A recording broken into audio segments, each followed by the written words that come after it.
After 5 years of marriage, my husband Ethan returned home from a 6-month business trip, bringing along his first love, Olivia. To my shock, Olivia was visibly pregnant, already past her first trimester. Ethan insisted that Olivia had been struggling and needed a place to stay. When I refused, he accused me of being ungrateful, his voice dripping with disdain, as if he had forgotten that this villa had been part of my dowry. His entire family had been living off my wealth for years, and this time, I resolved to put an end to it. Smiling, I called my assistant and instructed them to draft a divorce agreement immediately. A live-in son-in-law daring to bring his mistress into our home so openly. It was beyond absurd. Knowing Ethan would return that morning, I had carefully arranged small gifts I had collected for him over the past 6 months and asked our nanny, Isabel, to prepare his favorite meal. Just as everything was set, the front door swung open, and Ethan walked in, supporting Olivia tenderly. I feigned surprise. Olivia greeted me with a smile, placing a hand on her slightly rounded belly.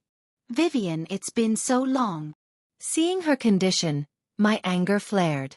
She seemed to sense my change in mood and quickly grabbed my wrist, speaking in a delicate voice. "Vivian, please don't be upset. This is all my fault. If you need to blame someone, blame me. Just, please don't take it out on Ethan." Her words struck like a thunderbolt. I hadn't even spoken, yet she had already cast herself as the victim. Ethan had been watching me carefully, as though prepared to jump to Olivia's defense at any moment. Clenching my fists, I glared at him. "Aren't you going to explain?" Instead of responding, he sighed, took Olivia's hand, and gently said, "Let's find you a room first. I'll handle this later." His tone stunned me. In 5 years of marriage, he had never spoken to me with such tenderness. Under my gaze, he led Olivia upstairs. Moments later, a driver arrived, unloading 3 massive suitcases. Olivia had clearly moved in for the long haul. Though she looked healthier than I did, Ethan treated her as though she were fragile porcelain. I slumped onto the sofa, waiting for him to return and explain himself. Just as I was about to storm upstairs, the doorbell rang. Ethan's parents entered, their expressions dark. Without acknowledging me, they hurried to the second floor.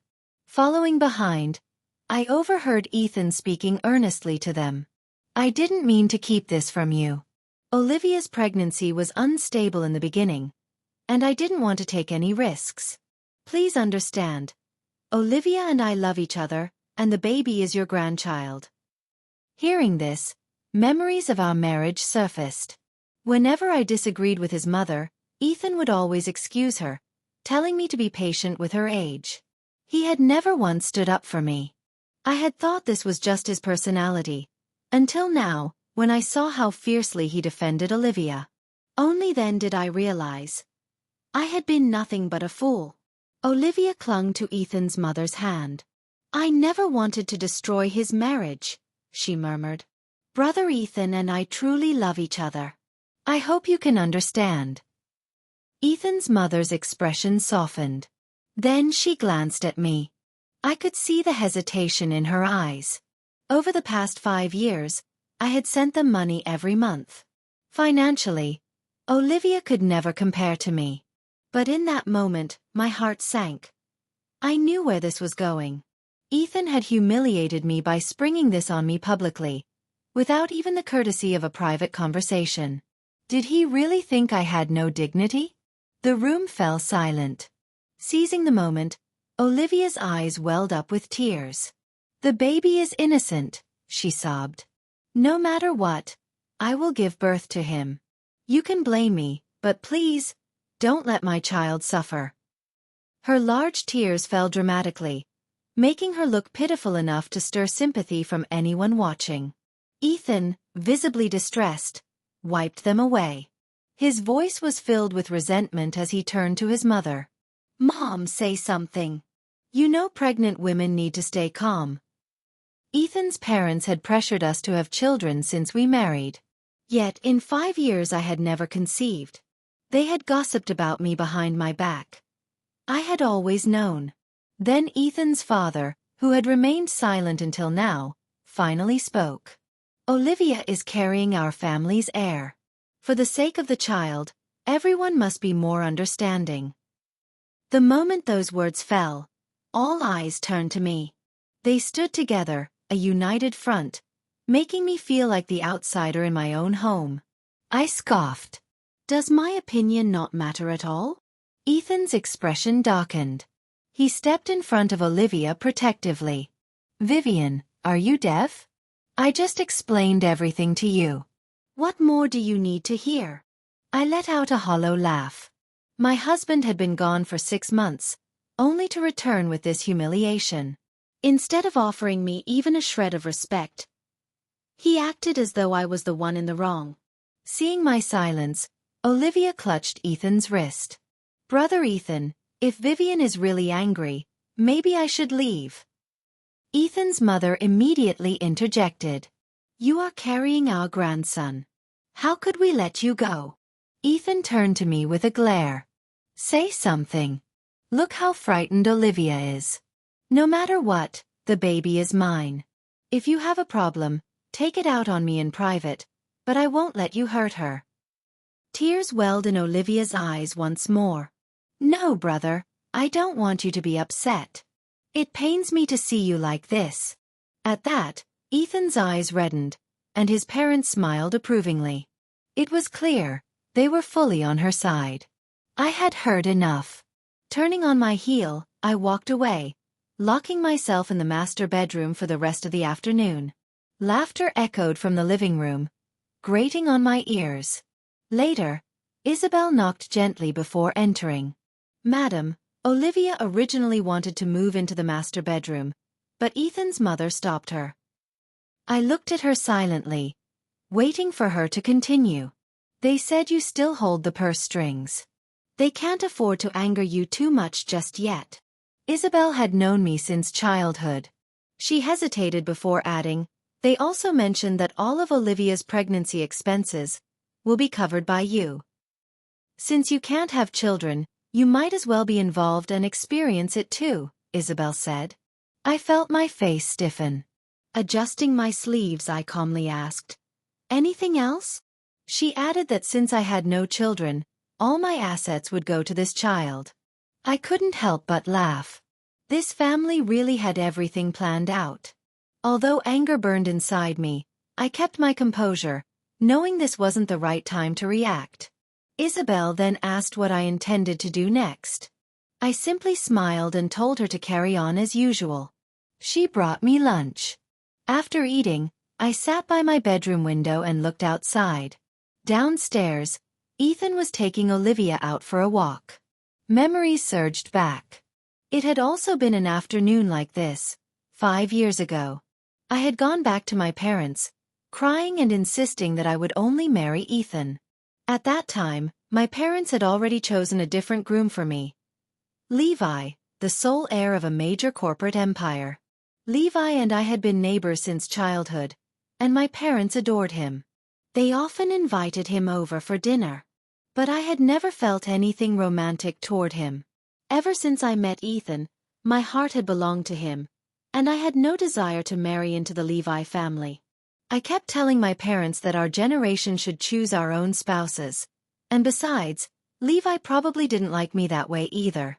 But they insisted, saying that if Levi had no feelings for me, he wouldn't have offered to drive me home so often after we went out. Back then, I didn't care whether Levi liked me or not. I first met Ethan on the first day of college at a student union recruitment fair. We both reached for the same registration form at the same time. With a polite, "Excuse me," he handed it to me. That day, he wore a gray tracksuit. His eyes were clear, his tall figure striking, and his smile warm. His hands were beautiful. As someone who always admired elegant hands, I was captivated. That unexpected moment made his phone number stick in my mind. After we parted, I added him on WeChat. When I introduced myself, he didn't hesitate before saying, "Vivian, I've heard a lot about you." From that day on, I subconsciously looked forward to running into him. I even joined the student union just to be around him more. Love at first sight. I was more than willing to follow in his shadow. After we got married, Ethan suggested that I leave the company's affairs to him and simply enjoy life. I didn't refuse. I believed that a husband and wife should be of one heart and mind. Ethan's background was ordinary, and since he wanted to build a successful career, I was willing to support him. My parents and best friend had warned me to think twice. Even before the wedding, my parents had told me that Ethan wasn't marrying me purely for love. He had his sights set on my family's wealth. I dismissed their concerns. As long as he truly loved me, I thought, nothing else mattered. After our marriage, Ethan's parents quit their factory jobs and began living comfortably on the money Ethan sent them every month. They boasted to everyone that their son was now a businessman. Soon, Ethan's relatives started asking him for favors. Some even requested that he arrange good marriages for their children with prominent families in Chongqing. Despite all this, I wasn't concerned. Since my family was wealthy, helping them a little wouldn't hurt. Ethan had no idea that, the night before our engagement, Levi had come to see me. He had handed me a share transfer contract and asked me to sign it. Levi explained that if I ever became unhappy in my marriage, he wanted me to have the confidence to leave.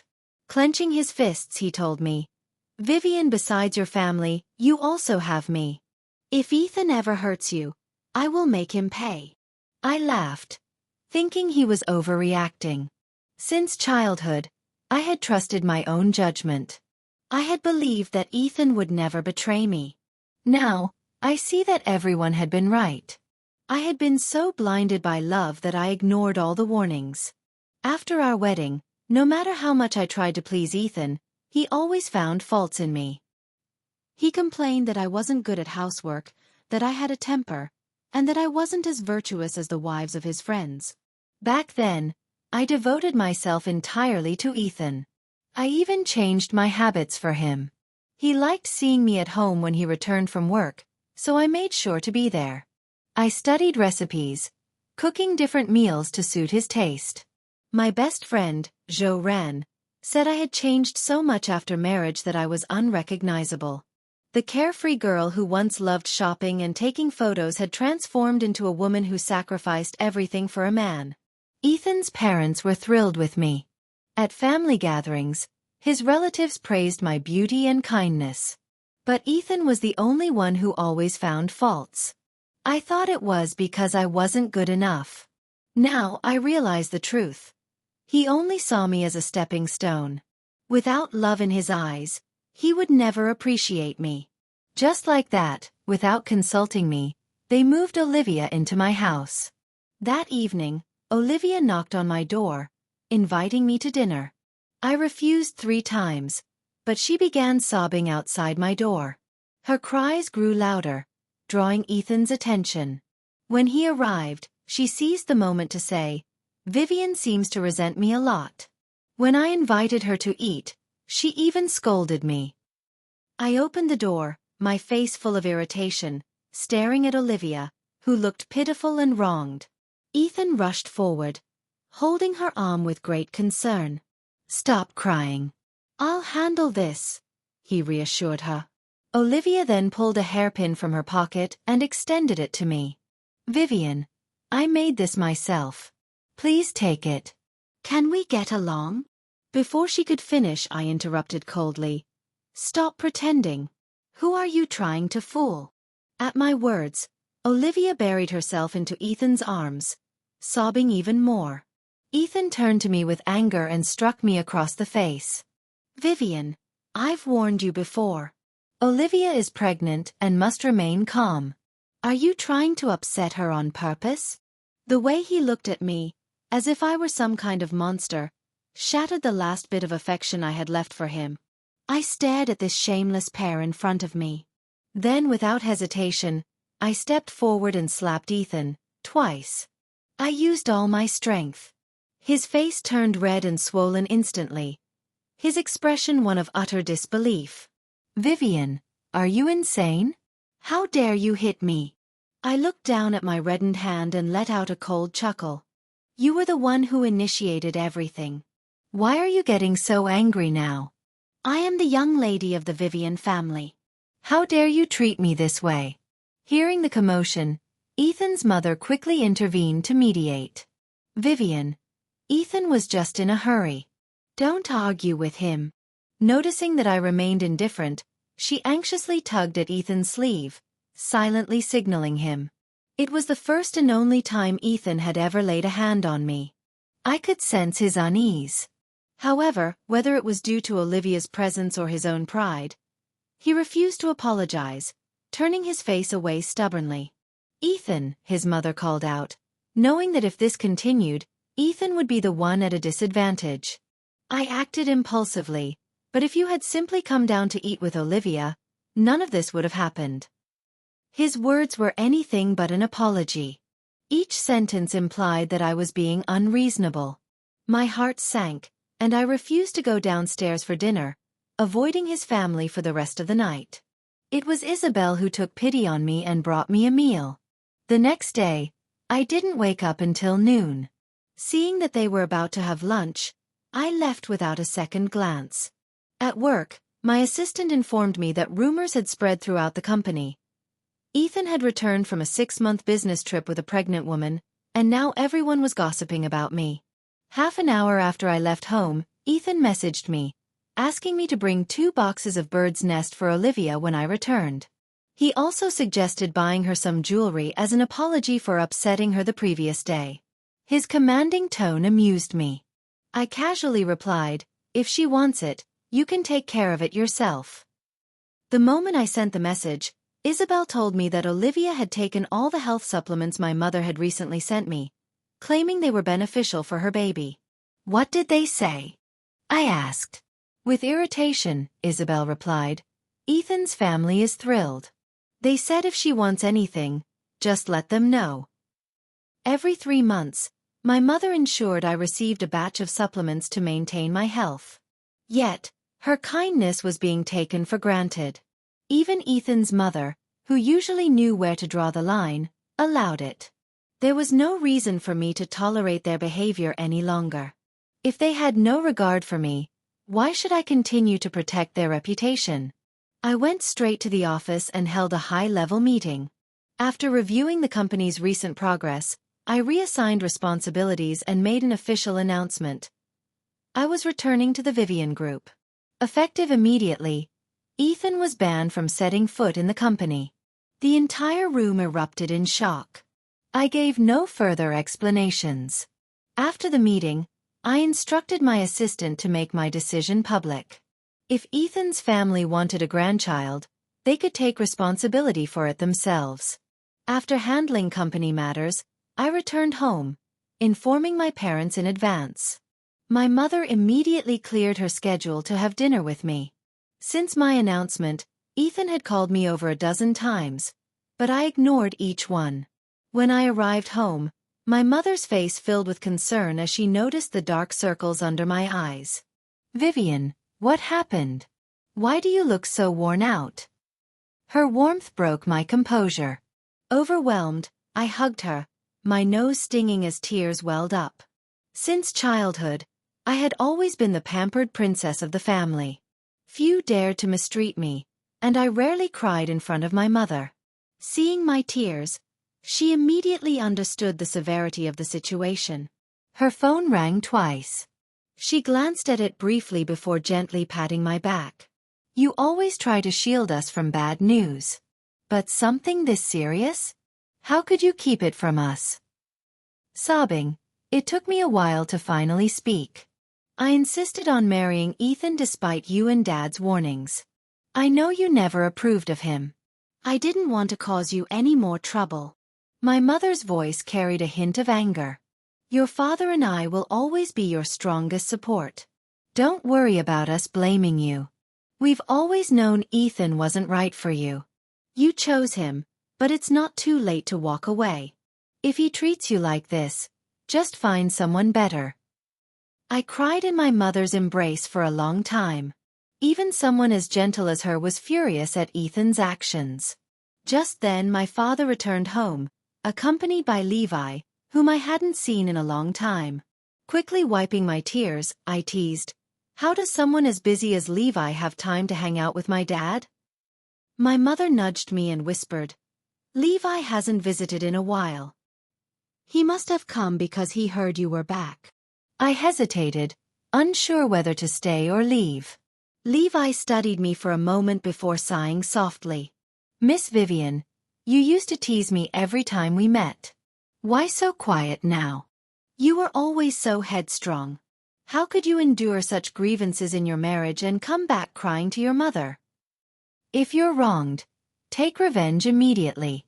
That's who you are. I could tell Levi had heard the rumors and understood my marriage was in trouble. There was genuine concern in his eyes, but I didn't want him to see me in such a vulnerable state. I turned to leave, but Levi grabbed my wrist. I'm not done talking. Where are you going? Tears welled up in my eyes again. Levi released his grip, looking flustered. Don't cry. My tone was too harsh. I apologize. Before he could finish, tears streamed down my face. Nervously, he wiped them away and gently stroked my hair. Why don't you just hit me? You know I can't handle seeing you cry. As children, Levi always comforted me like this whenever I was upset. I never imagined that the same Levi, now so composed and decisive, would still treat me with the same tenderness. We had been close since childhood. Though only 3 months older, he had always been more mature. He would tell everyone around us that I was his little sister and no one was allowed to bully me. Yet, I had bullied him plenty, especially on his birthdays when I took whatever gifts I liked. Once, I even fought him for a limited edition figurine. Though he didn't hurt me, I ended up scratching the corner of his eye. That time, I cried and apologized profusely. Even though he was the one injured and bandaged, he still spent hours comforting me. Some things never change. After that, he always granted my every wish. I assumed he was afraid I might lash out at him again. Then, on my 18th birthday, my coming-of-age celebration, he surprised me with an entire carload of presents and said something that left me puzzled. I don't just see you as a sister. At the time, I didn't grasp the deeper meaning behind his words and even teased him for folding 1,000 origami cranes like a little boy. That evening, Levi stayed for dinner, and we had a long conversation. Then, Ethan called me. His voice was sharp through the phone. Vivian, where did you disappear to after getting the bird's nest? Do you even care that there's a pregnant woman at home waiting? My parents and Levi overheard his irritated tone. Without hesitation, Levi snatched my phone from my hand and ended the call abruptly. What an arrogant fool, Levi muttered impatiently. I didn't return home that night. Ethan kept calling, but I ignored him. It wasn't until nearly noon the next day that I finally went back. Ethan sat in the living room, his expression dark as he stared at me in silence. Isabel immediately pulled me aside. Vivian, you're finally here. You have no idea what a scene she made last night. She threw a tantrum because you didn't bring the bird's nest back. We barely got any sleep. She sighed and continued. This morning she was in an awful mood and lashed out at everyone. I followed your instructions and prepared breakfast as usual, but she mocked me, saying I was too old to show off my cooking skills. If you hadn't warned me in advance, I would have quit today. After eating, I reminded Isabel to keep up appearances and be patient for a little longer. To bring someone down, you must first let them grow too bold, I said. Olivia's arrogance stemmed solely from her pregnancy. In this she was truly blind. Once I was up to speed on what had happened at home, I went downstairs to confront Ethan. I sat in front of him, staring him down. The slap marks on his face were still visible. Before I could utter a word, he snapped at me furiously. Vivian, you finally decided to come back? I let out a short laugh, lifting my gaze. This is my house. I come and go as I please. Who are you to question me? At that moment, Olivia and Ethan's parents stormed into the room. Olivia stomped over to Ethan, threw a credit card at him, and pouted in displeasure. Brother, didn't you say I could use this card however I wanted? Then why did the salesperson say it was declined? I thought about asking aunt and uncle to cover it, but their combined money wasn't even enough to buy a bag. Ethan's face twisted in shock. That's impossible. That card has no limit. Then, as if a realization hit him, he turned to me. Vivian, was this your doing? Since things had reached this point, I saw no need to spare their feelings. I scoffed. Yes, I blocked it. It's my supplementary card. I decide who gets to use it. And what can you do about it? Olivia pouted, tugging at Ethan's sleeve. Brother, you have to fix this. I've already picked out several bags. Ethan, unwilling to lose face in front of her, grabbed my arm to drag me aside. But the bodyguards I had brought stepped forward, shoving him back. Vivian, what are you trying to pull? He shouted. I dusted off my sleeve and gave him a cold stare. You were too busy glued to your phone to notice. I didn't come back alone this time. Did you really think I'd let you push me around again after you slapped me? Seeing that I had protection, Ethan's parents immediately tried to placate me. Vivian, it's all just a misunderstanding. Ethan didn't mean to hurt you. Please, let's talk this through peacefully. I shot them a cold glance. If I hadn't brought backup, I bet I wouldn't be leaving today without handing over more money. At my words, Ethan's mother fell silent, her intentions exposed. Seeing Ethan pinned to the ground, Olivia shrank back, suddenly too frightened to speak. I turned my gaze to her. Weren't you two proclaiming your undying love? So why are you hiding now that he's in trouble? Ethan, hearing my taunts, immediately barked back. Vivian, if you have something to say it to me. Don't take it out on Olivia. I exhaled deeply. How blind he was. Even in such a predicament, he still chose to shield Olivia. Emboldened by his support, Olivia sniffled and added, Vivian, it's not that I don't care about him, but I'm pregnant. If I rushed forward and got pushed down, losing the baby would be terrible for everyone. I sneered, stepping toward her. Sensing danger, Ethan struggled desperately, as if he would die protecting her. I reached out toward Olivia's stomach, but Ethan's parents blocked me. When it came down to it, they no longer cared if I was their golden goose. Ethan's father shoved me hard. Vivian, stay away from our grandson. I hit the ground hard, pain jolting through me. Looking up at them, my expression turned icy. I recalled the first time I met Ethan's parents. Back then, they had been overly warm, welcoming me with a lavish feast and fawning over the gifts I brought. Now, they were willing to lay hands on me for the sake of Olivia's child. For 10 minutes, we remained in a tense standoff. Then, as expected, Levi arrived. Seeing me on the ground, his face darkened with rage.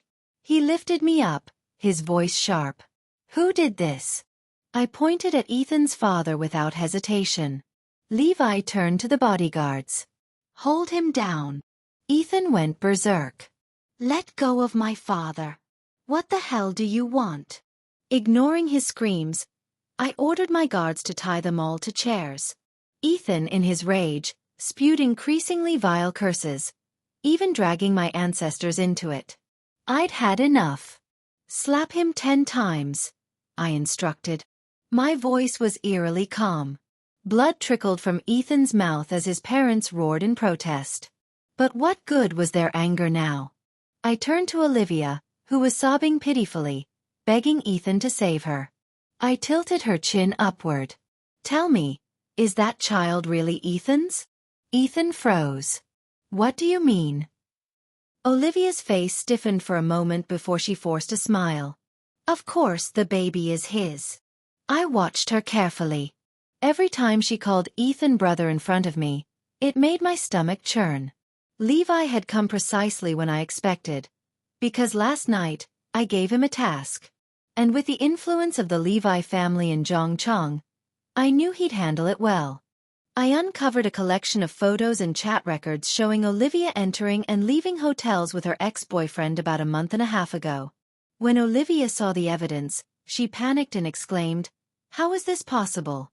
Where did you get these?" While Ethan was studying abroad for 6 months, he was indeed involved with Olivia. However, he never suspected that she was seeing someone else at the same time. Olivia had no intention of a future with Ethan. Her sights were set on the other man, whose status and financial situation were far superior to Ethan's, a mere live-in son-in-law. But to Olivia's dismay, the man she preferred only considered their relationship a fleeting affair. When Olivia became pregnant, the man vanished without a trace. He refused to even offer her compensation because she declined to terminate the pregnancy. Left with no other option, Olivia decided to pin the responsibility on Ethan. The moment Ethan and Olivia landed at the airport, I received word from the driver that Ethan had returned with another woman. Even though I once loved Ethan, I was also the sole heir of the Vivian Group. I wasn't foolish enough to hand over my family's hard-earned legacy. Over the years, Ethan had removed several of my trusted employees, thinking he had secured his hold over the company. What he didn't realize was that since I had the power to entrust him with management, I also had the power to take it back at any moment. When all the evidence was placed before Ethan, he clenched his fists in anger and shouted at Olivia, "So you never loved me? I was just your backup plan." Even at that moment, he still seemed tormented by whether their relationship had ever been real. Without hesitation, I publicly announced Ethan's removal from the company and ordered a full audit of the finances during his tenure. Any discrepancies would be repaid in full. Ethan turned pale and desperately tried to explain, "Vivian, this is a misunderstanding. I was deceived. Please, just give me one chance." Levi, who had been observing the scene silently, took out the divorce papers I had asked him to prepare and tossed them at Ethan. "Sign them. Stop pretending. You know Vivian well enough. Once she makes up her mind, she won't change it." Even Ethan's parents tried to plead on his behalf, but it was too late. I cut them off coldly. "Enough. There's no point in saying anything now." That day, Ethan, Olivia, and his family were all thrown out of my house. I immediately contacted property management to blacklist them from my residence, ensuring I would never have to see them again. With everything settled, I left the country with Levi that very night. This wasn't a getaway. It was an opportunity. Levi had connections in the jewelry industry, a field I had always wanted to explore. He knew I had a passion for design since childhood, though my duty as the family's sole heir had forced me into business instead. Over the years, I had repeatedly proposed branching into jewelry, but Ethan dismissed my ideas, considering it a trivial industry reserved for the wealthy. He insisted on managing the company alone, rarely allowing me to attend meetings, except for the annual gathering. Yesterday, I casually mentioned my interest in jewelry to Levi, and he immediately began making arrangements. On the plane, he thoughtfully handed me snacks and earplugs, remembering my tendency to sleep during flights. After landing, I checked my phone to find numerous missed calls and messages from my assistant. Apparently, Ethan had gathered his entire family outside my company, causing a public scene and drawing media attention. Levi, noticing my frustration, gently took my phone and made a few calls before returning with a reassuring smile. "Next time, leave these headaches to me." Though it was just a simple sentence, it struck a chord within me. Throughout my marriage to Ethan, I had handled everything alone. It had been a long time since someone had shown me such care. Ethan had always been too busy. Even during times when I was severely ill and needed him to accompany me to the hospital, he was either away on business or too tired to go, sending Isabel in his place. When I suggested we visit a doctor to discuss our struggles with conceiving, he brushed it off, always citing work as an excuse. The label of infertility had followed me for years, despite my medical reports always coming back normal. I had done everything to accommodate Ethan's feelings, yet in the end, I was left with nothing but disappointment. After arriving in the new country, Levi introduced me to a group of well-respected designers, and we quickly established a preliminary collaboration. Meanwhile, back home, Ethan's family continued causing trouble. even managing to get my name trending on Weibo. I didn't bother checking the headlines. I knew Levi had handled it.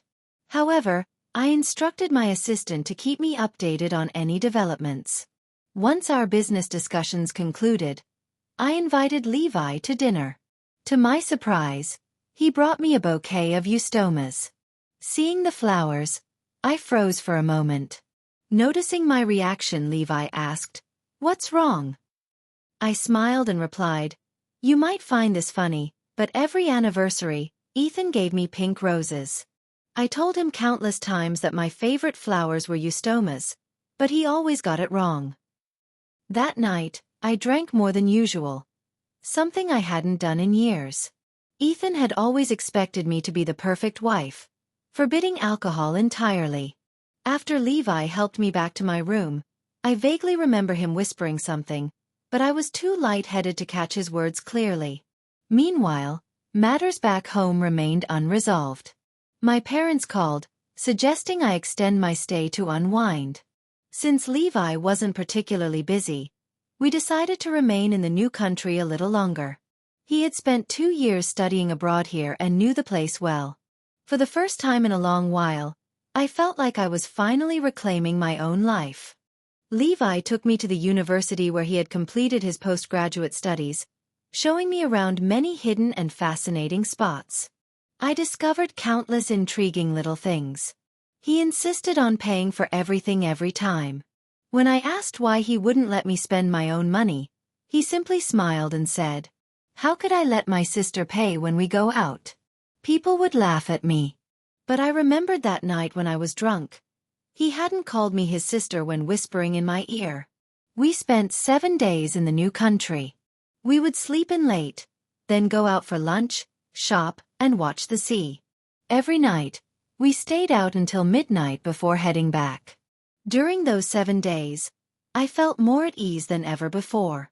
It also gave me time to reflect. It would be a lie to say I didn't feel sadness. Every night, Levi's question echoed in my mind. "Do you regret it?" I knew what he meant. A week later, I gave him my answer. "No, I don't regret it." No one could have predicted how things would turn out. Even if I could go back in time, I would still make the same choice. Levi gently ran his fingers through my hair and said softly, "All right, as long as you don't regret it." Meanwhile, Ethan continued causing trouble at my company every day, still refusing to sign the divorce papers. I had no choice but to take the case to court. His family had no savings, and after being evicted, they were forced to cram into a small hotel room. I later heard that Ethan had brutally beaten Olivia, causing her to lose the baby. After that, he never visited her in the hospital. Instead, he demanded she return all the gifts he had given her, because he had no money left. Overcome with rage and despair, Olivia lost her mind. She was diagnosed with a mental illness and was confined to a psychiatric hospital. 2 weeks later, my divorce case finally went to court. With all the solid evidence on my side, the judge ruled that Ethan would leave the marriage with nothing and had to compensate me 5 million yuan, the exact amount he had embezzled from my company, minus his salary. After the verdict was announced, Ethan erupted in anger, yelling, "Vivian, you're not short on money. Why are you doing this to me?" I didn't look back. I simply walked away. At that moment, this ridiculous drama finally came to an end. Levi was waiting for me outside. It was his birthday. I knew he had prepared a surprise for me at the party. That night, in front of everyone, he knelt on one knee and confessed his love to me. But I couldn't give him the answer he wanted. I took the ring and told him, "It will take time for me to empty my heart. I hope you can wait." He held me tightly and whispered the same words he had said that night. "Vivian, I've been waiting for you so patiently."